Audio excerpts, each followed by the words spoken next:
Thanks very much, Tim, and welcome to your listeners and viewers this afternoon. Let's skip ahead to slide number 4 to the overview to get started. So for those of you that don't know about racing and sports, we've been operating now for around 22 years. Racing and sports predominantly is a data, technology, digital and media company. We service the global wagering, racing and sporting communities, and IPO'd just on 12 months ago. We were looking to raise capital to essentially grow the business in a more wholesome manner across the planet as racing and sporting codes evolve, and the needs of punters and authorities need different data and technology to service their businesses. So racing and sports currently has 5 business lines: wholesale data, premium content distribution. This is the longest standing part of the business. We have data for over 30 countries, and that's growing. As different regions want to commercialise their racing or sporting products, we can obviously capture that data, analyse it, create models, and then produce knowledge-based products which are sold to wagering operators, who are our largest client set for that part of the market. And that's been ongoing now for over 15 years as a core part of revenue for the business. Behind that is wagering technology and services, so probably the newest part of the racing and sports enterprise, and that's been around for about 2.5 to 3 years in its current state. And that really leads to our trading manager platform, our wagering technologies, our white label wagering host that's being developed at the moment, and several other innovative wagering technologies that are being built for applicability across global territories. So a really exciting part of the business, and certainly something that we're very heavily leaning into as opportunity and demand increases. Our specialist data services, so these are really for premium data services, modelling data, analytical data for specialist clients. That is quite a robust part of the business as well. And digital and media, Racing and Sports has the racingandsports.com.au digital asset, which is well known to those in the racing and sporting industry. It is a leading source of content, of editorial news and analytics, the famous murals that we offer.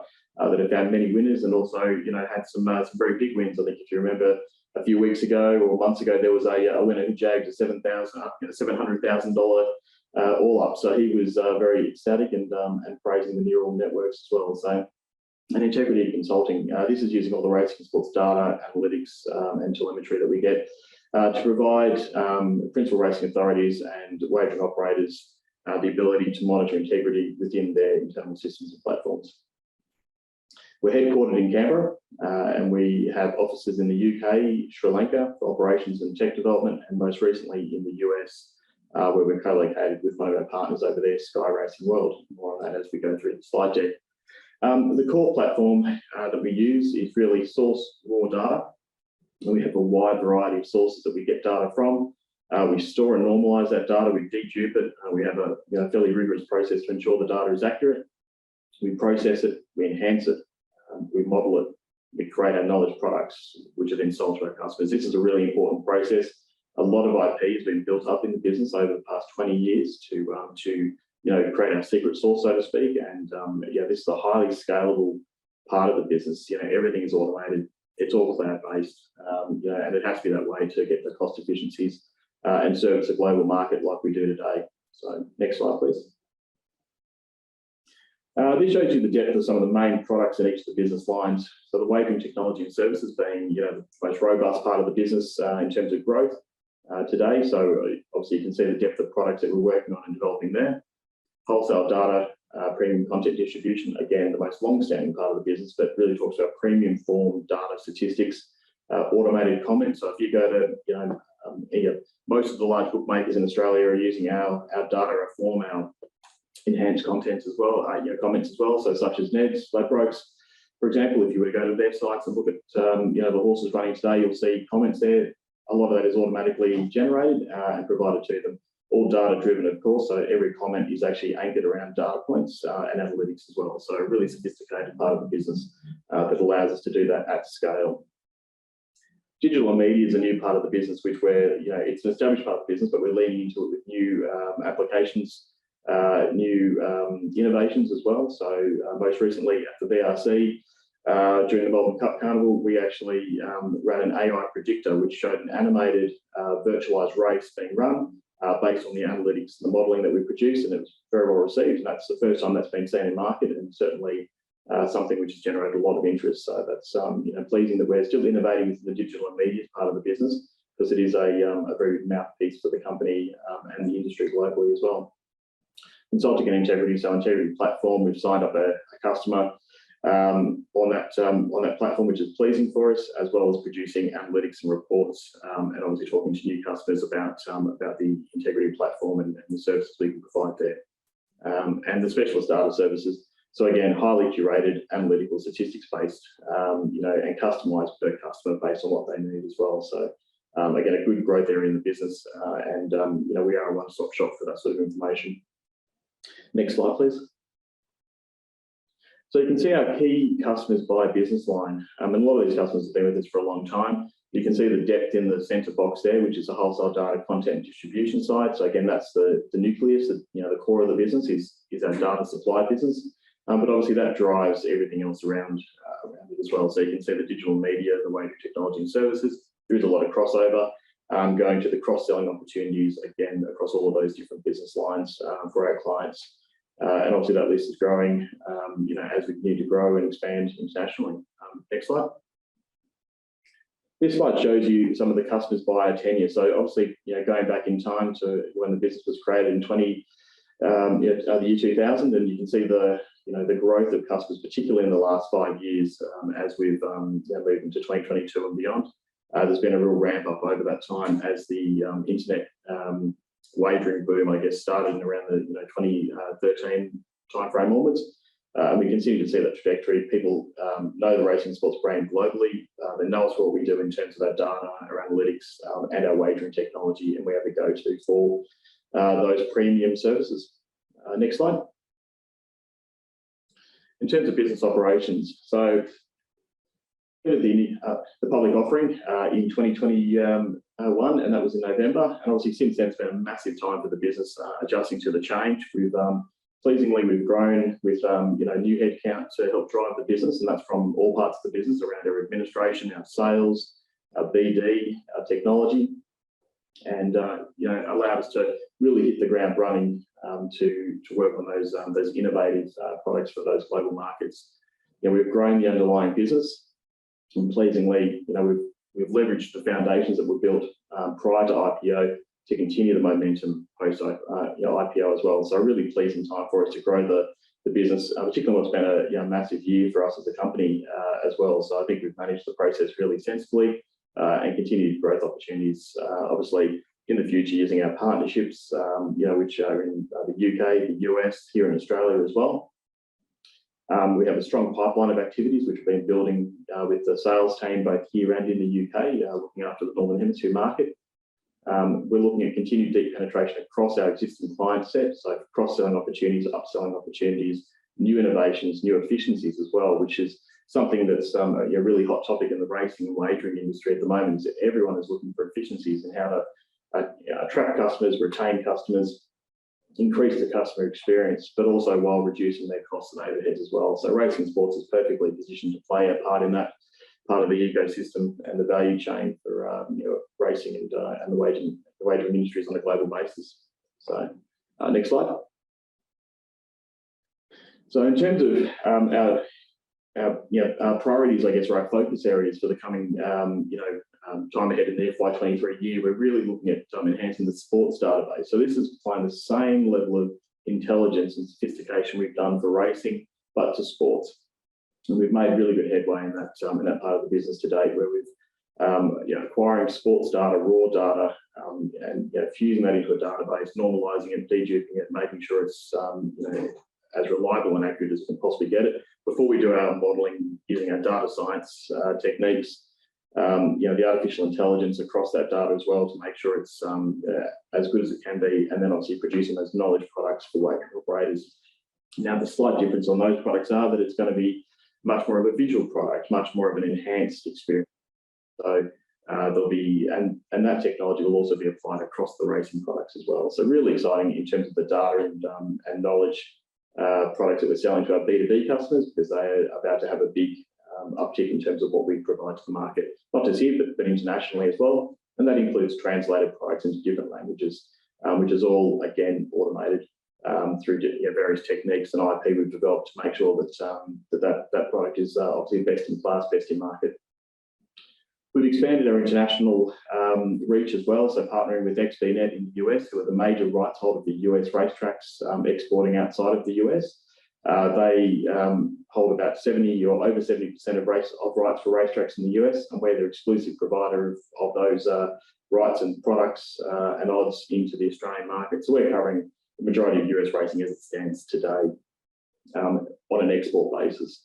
Obviously, the US has a long way to run in terms of fixed odds legislation across each state there, but certainly we're positioning ourselves with XBNet, with Sky Racing World, who are our partners over there and already quite active within the US, promoting Australian racing and international racing into the US. So again, this is a strategy using partnerships to ensure that we are well positioned when the time comes to expand over to that part of the world. And the Greyhound Board of Great Britain, the GBGB, obviously a good win for Racing and Sports to take on the National Form database and forming a really close relationship and partnership with them to help reinvent their Greyhound product for the UK market, which is obviously quite a bit bigger than it is here in Australia in some ways. And they're really looking at innovation and really being quite aggressive with the way they're targeting that market. So it's something we're really excited to be involved in as well. So. And the strategic partnerships I've just spoken about already. Entain, obviously, we signed an agreement with them for a 5-year contract over the next, that was just done recently in July, and very exciting for us to continue that strong relationship with the Entain group. We've also partnered with Racebook HQ as a managed trading partner, allowing us to provide a really outsourced trading capability to the market, and signed our first customer, Picklebet. So again, very exciting for us to have first customer on board, and it's all gone very well, and the kick-off after that has been launched into market. So next slide, please. Business operations. So you can see our AMRR is up 41% year on year, and the revenue is also up 62% year on year. So good, solid growth. This is really leveraged by the take-up of the Trading Manager platform, which is part of the wagering technology side of the business. New data and content deals, here and overseas. The strong momentum in our advertising on the digital platforms and media services. So again, something which we're continuing to push and innovate for the industry. We still have continuing investment into the growth of the business, and we've only really started on our listed life, and we have a lot of ambition, a lot of ideas that now we're pushing to market. So next slide. So strategic focus, obviously we spoke about sports data products. These continue to grow, and these will be our primary focus from a sales perspective into Q3. The wagering technology and services, so continuing to build out our trading and pricing manager technology, which is best in class. We have some massive clients using that platform here in Australia, in the UK and the US, across all our target regions, and that demand continues to be strong for those. The risk managed trading service, obviously now that that's been launched into market successfully, we'll be pushing that product to more operators seeking a turnkey outsourced solution. There's some great opportunities there for partnerships and direct sales, as well as some of our innovation around Easy Better application, which is really aimed at a younger demographic of the under 40 demo, looking for an entertainment product, but backed by analytics and sophistication, which is obviously what we do. And our white label wagering platform is due for launch in late this year, early next year. So a very exciting time for us on that front. The UK digital platform is being launched shortly, as well as the US in Q3. And that will be a version of the racing and sports platform, but tailored to those geographic regions. So we're looking to enhance the readership and audience with those, and obviously leveraging partners like Planet Sport in the UK to help us accelerate those deals and those platforms. Next slide. Full year performance. So this is just from our half year results. As you can see, the business year on year, up to June 30 has done remarkably well, and this is all in the middle of an IPO, remember.